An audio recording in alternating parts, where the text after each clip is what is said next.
Hello, I'm Chidam. Welcome to Live Like a Scientist. I believe science isn't only for researchers. It is for anyone trying to understand the world a little bit better. In this podcast, we will talk about what science looks like in everyday life. Happy 4th of July! Happy Independence Day to all Americans! And happy 250th birthday to the United States! I've also learned what might be my favorite new word of all times. Semi-quincentennial. Yes, it is the 250th anniversary of something, and I plan to find every excuse to use it. I'm not a linguist by any means, but I have a feeling that it wasn't a word until this year. Anyways, I'm recording this episode during 4th of July week, but today's conversation is really about national holidays in general. What purpose do they serve? Where did they come from? And this isn't just an American story. Nearly every country has their own national days.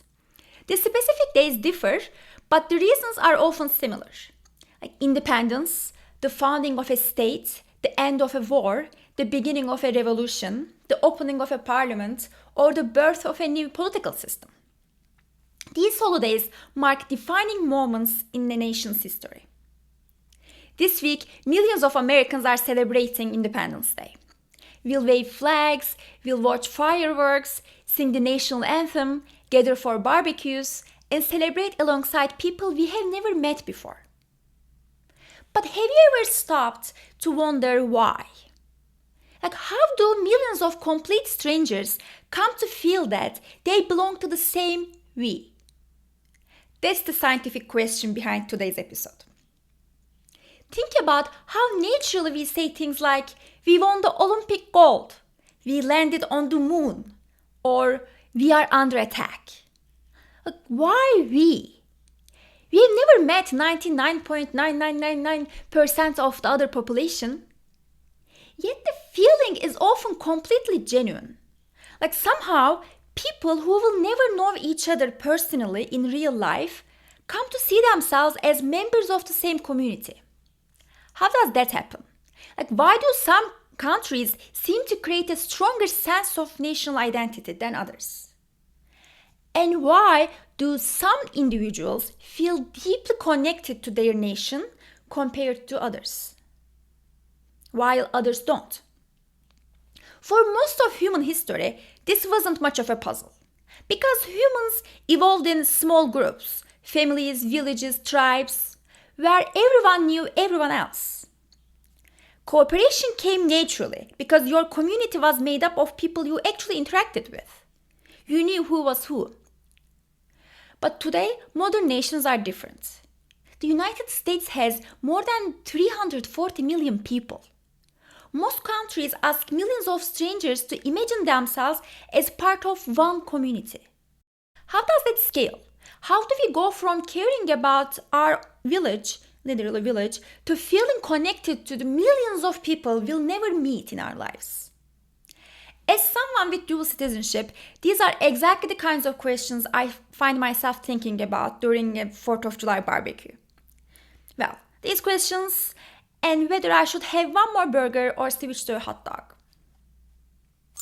Fortunately, this isn't just something people casually wonder about at barbecues. Social scientists have been asking this exact question for decades. And one of the most influential answers came from a political scientist named Benedict Anderson. We lost him in 2015 at the age of 79. He asked the question, what is a nation? Even though many people think of their nation as ancient or eternal, nationalism is actually a modern phenomenon. Nation is not a country. Nation is not a government. It's not a piece of land. So there must be a reason that we call it something else. His infamous answer is that nations are imagined communities. By imagined, Dr. Anderson didn't mean that nations are imaginary, they are not real. He didn't mean that. Instead, he said any community larger than a village in which people know one another face to face is to an extent imagined. So if you don't know the other community members by heart, That means that community is imagined. The deep horizontal comradeship, in his own words, that horizontal solidarity that characterizes a nation is socially constructed. So he said the idea of nation is socially constructed, but it's also real, it's heartfelt, it's genuine. So it explains why people die and kill for their countries. They are ready to do anything. A nation exists because people imagine belonging to the same community. It is created by people. Social scientists call this type of creations as social constructs. But they are still real. Again, I think this is a very important point to highlight. They are still real because they shape our behavior every single day. As we just said, members of a nation will never meet most of the other members. Yet, they imagine belonging together. That's extraordinary. Like, if 340 million Americans can't know each other, what creates that feeling that they are connected? Is it language? Not necessarily. United States doesn't have an official language. Switzerland has 4 different languages as official language. India has hundreds. Is it ethnicity? No. Many nations are ethnically very diverse. Religion? Again, no. Some countries have many religions, while others became more secular over time. So why millions of strangers feel like one nation? Anderson's answer is simple but powerful. His answer is millions of people, strangers, feel like one nation because of a shared history.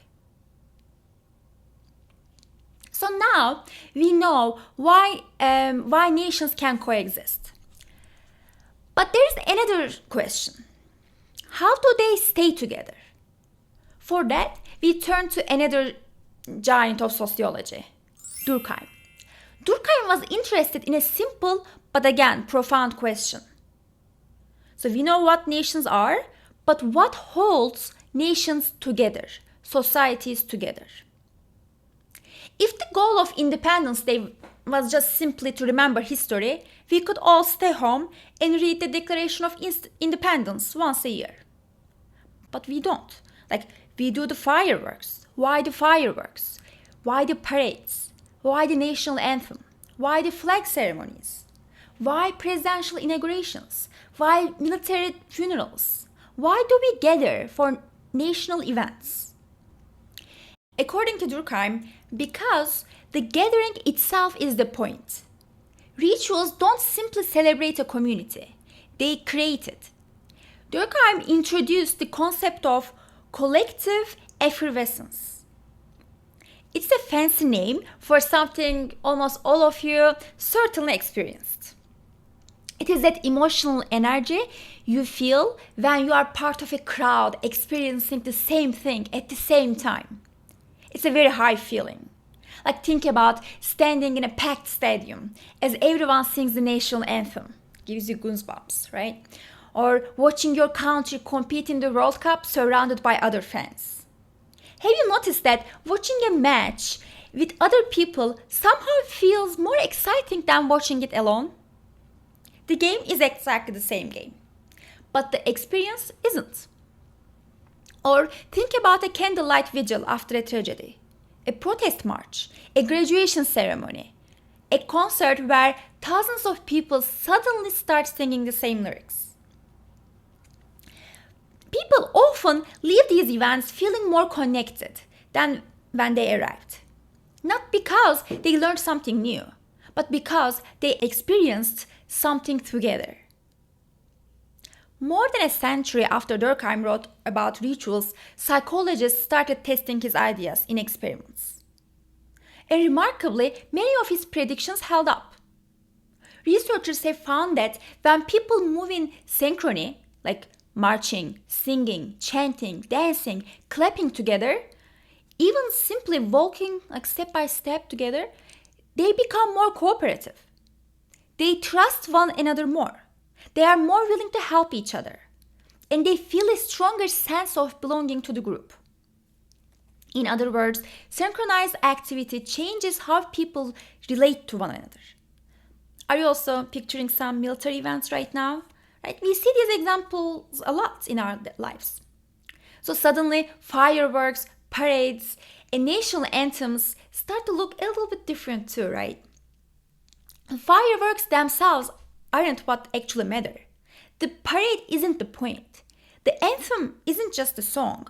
They are all rituals that bring people together in the same place at the same time, sharing the same emotions for the same purpose. That's what strengthens the feeling of we. And once you start looking for it, you'll notice this everywhere. Religious services, sporting events, political rallies, graduation ceremonies, as you said a minute ago, even New Year's Eve countdowns. Humans have been creating rituals for thousands of years because rituals do something incredibly powerful. They transform a collection of individuals into a community. So far, we have learned that nations are built on shared stories and strengthened through shared rituals. But there is one more piece of the puzzle. What happens if people stop showing up? Why do we need an idea of a nation?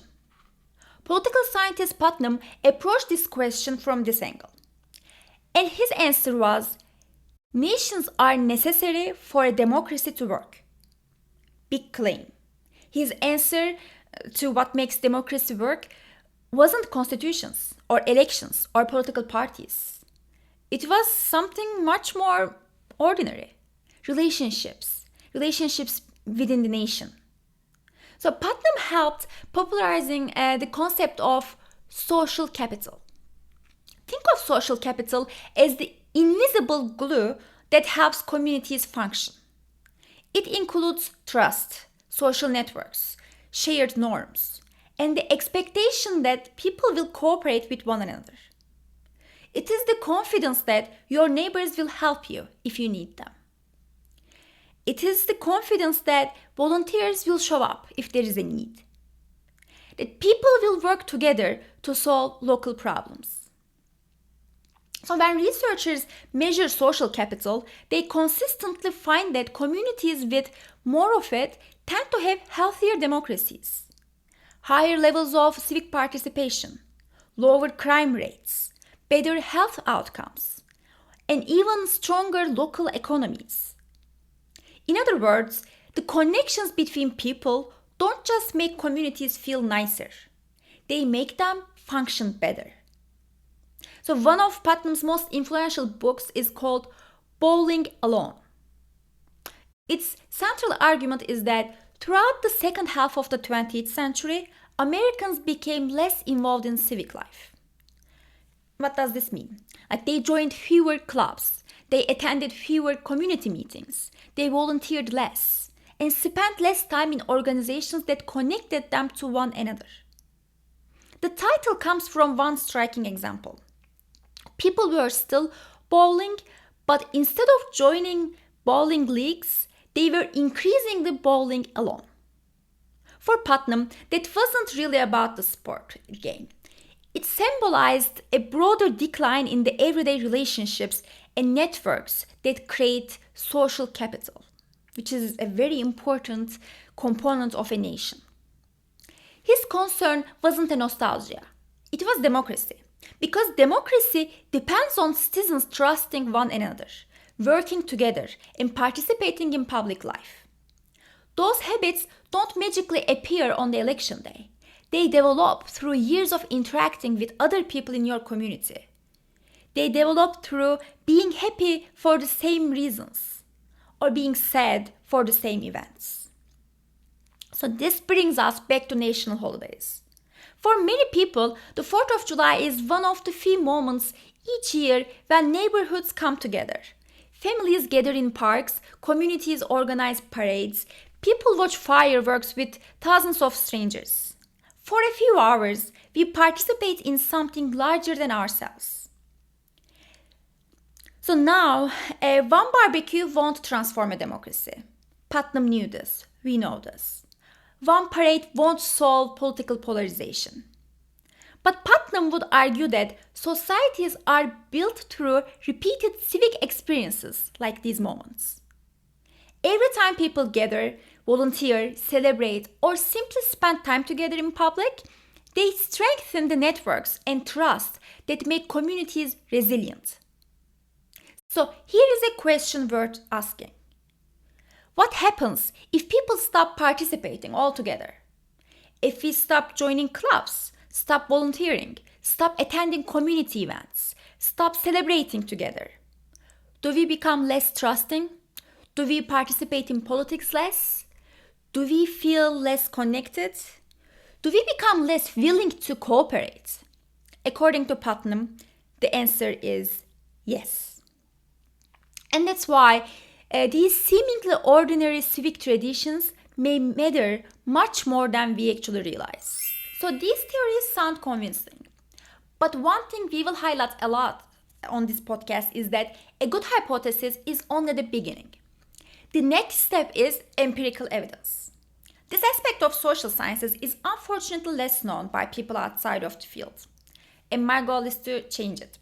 So, what happens when researchers actually measure the effects of national holidays? Do they increase national identity, trust, political participation? Let's look at what the data say. One of my favorite experiments in social psychology comes from minimal group paradigm. So the question in this general paradigm wasn't about nations. It was even more fundamental than that. The question for this tradition of research is how easily do humans form groups?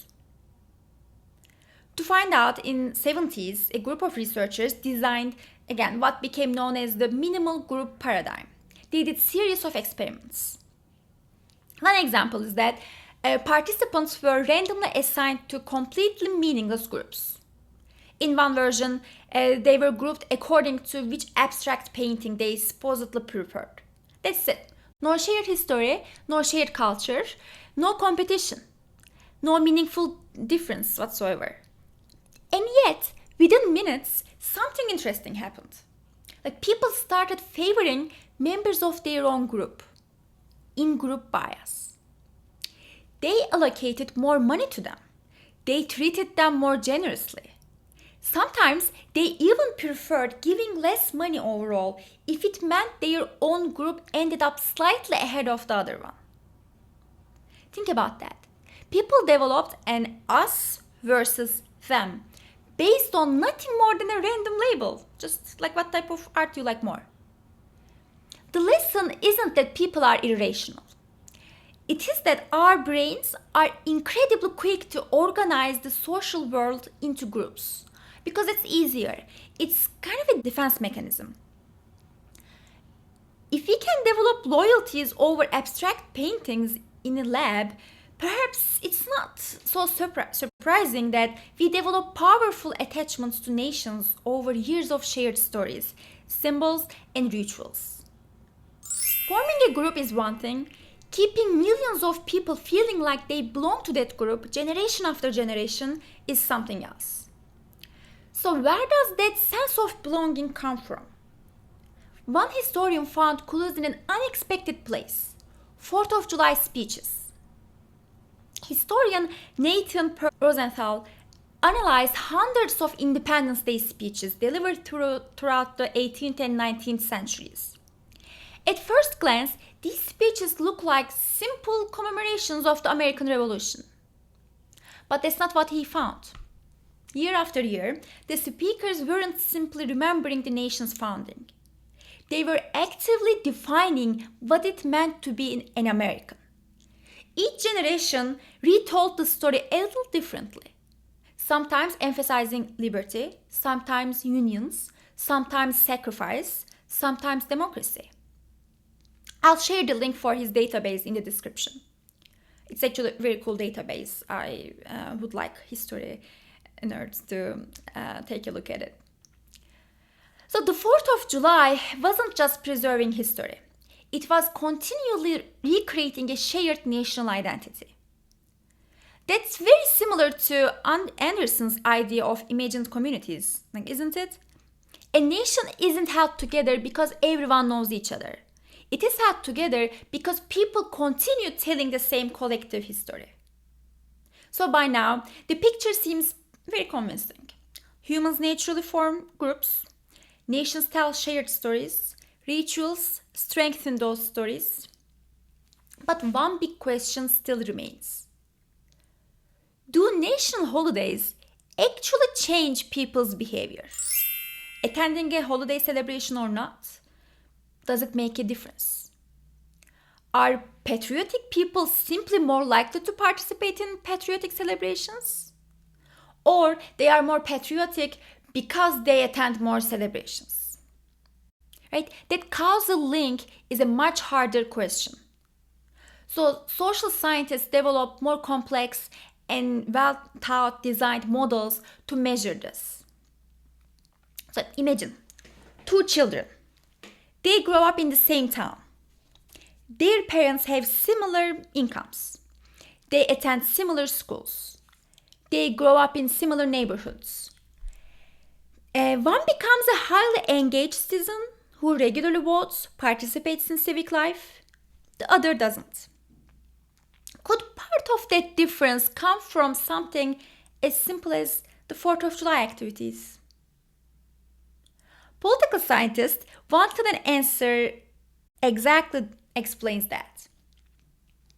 So their theory came from political socialization. Children don't become citizens overnight. They gradually learn what it means to belong to a group. They learn this through repeated exposure to civic life.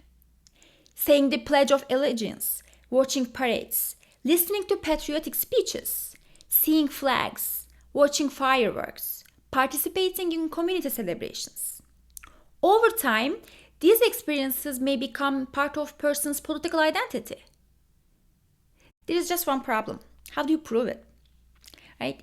In social sciences, this is always a big problem. How can you do an experiment where you can randomly assign people different things? Most of the time, it's not possible. Other times, it is not ethically correct. I studied terrorism and I suffered from this a lot. So, in this study, I'll quote down below, or maybe here somewhere. They knew that you can't randomly assign half of Americans' children to celebrate the 4th of July and tell the other half they aren't allowed to. You can't take barbecue and fireworks and celebrations from kids. That's not fair, even if it was possible. So this is one of the biggest challenges in social sciences, as I said. Unlike chemists, biologists, we often can't conduct the experiment we would really like to run. So we have to find ways around it. Researchers need to get creative. Here is the clever part. Instead of asking, are patriotic people more likely to celebrate the 4th of July? Researchers asked, what happens when children accidentally or unwillingly miss 4th of July celebrations? Because sometimes nature runs an experiment for us. And as social science researchers, we need to jump there and make a study out of it. So one variable that comes with nature itself and very highly used in studies is rain. Yes, so if you have ever planned an outdoor celebration, you know exactly what rain does. Parades get cancelled, fireworks are postponed, neighborhood gatherings shrink, fewer people spend time outside celebrating together, wedding photos get ruined. Importantly, children don't choose whether it rains on Independence Day or not. So the weather outcome is essentially random. Again, imagine 2 children growing up in otherwise similar communities. One experiences mostly sunny 4th of July throughout childhood. The other repeatedly experiences rainy ones because of the geographic location of their town. The rainy child isn't less patriotic because of different parents or different schools. They are simply exposed to fewer civic rituals because it's rainy and no one wants to go outside. The researchers combined historical weather data with information about where people grew up and allowed them to estimate how much Independence Day celebration each person was likely exposed during childhood. And what did they find? Adults who experienced more 4th of July celebrations when they were children, they were more politically engaged later in life. They were more likely to vote, more likely to participate in civic life.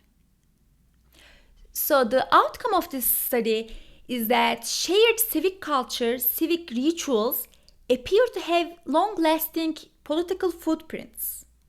They help shape how people engage with democracy decades later. What type of people they become. So of course, no study is perfect. One of the limitations is that the researchers can't identify exactly what produced that effect. Was it the fireworks, or the parade itself, or the patriotic speeches? Or was it the time spending with the neighbors and having conversations? So the study tells us that exposure to overall celebration matters, but it can't tell us which ingredient is actually doing the work. But taken together, it's safe to say the evidence points in a consistent direction with last century's theories. Anderson argued that nations are imagined communities. Durkheim argued that rituals strengthen these communities. Putnam argued that participating together builds trust and social capital. And empirical research suggests these aren't just hypotheses. There's empirical truth in those. So one thing I want to emphasize before we finish. Everything we have discussed today is explanatory, not normative. So political scientists, sociologists, they aren't asking whether patriotism is good or bad, or attending a 4th of July event is good or bad. We are asking a different question. We are asking, what does it do? How does it work? Anderson wasn't arguing that nationalism is inherently good or inherently bad. He wanted to understand how millions of strangers come to imagine themselves as one big community. Durkheim wasn't claiming that every ritual is beneficial and is needed. He was explaining why rituals generate solidarity. Putnam showed that civic participation often strengthens democratic life, but his work also asks to consider what happens when civic connections disappear. Science doesn't tell us what to value. It helps us understand why these social forces are so powerful. And they are powerful. Like national identity can inspire extraordinary generosity, cooperation, and sacrifice. It can encourage people to volunteer after disasters, donate to strangers, and work together toward common goals. But the same psychology, same mechanisms also can create exclusion, division, and conflict.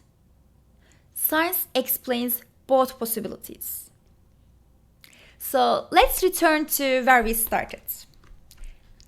The 4th of July. Whether you are watching fireworks, attending a parade, gathering for a barbecue, or simply enjoying a day off, you are participating in something larger than a historical anniversary. You are taking part in one of the rituals through which societies can recreate it themselves. I'll leave you with one final question. When did you first realize you were a part of a nation? Like, when did you first realize you belonged to a nation? Was it standing for the national anthem? Was it learning history in school? Was it watching your country competing with a different country in Olympics? Or was it traveling abroad and hearing someone ask, where are you from? Or maybe you found yourself in a circumstance that you had to defend your country. Or maybe it was a completely different moment for you. And does that feeling still exist today? Or has it changed over time? I would love to hear your story. And again, I hope you had a happy 4th of July. Until next time, keep asking questions, keep looking for evidence, and keep living like a scientist.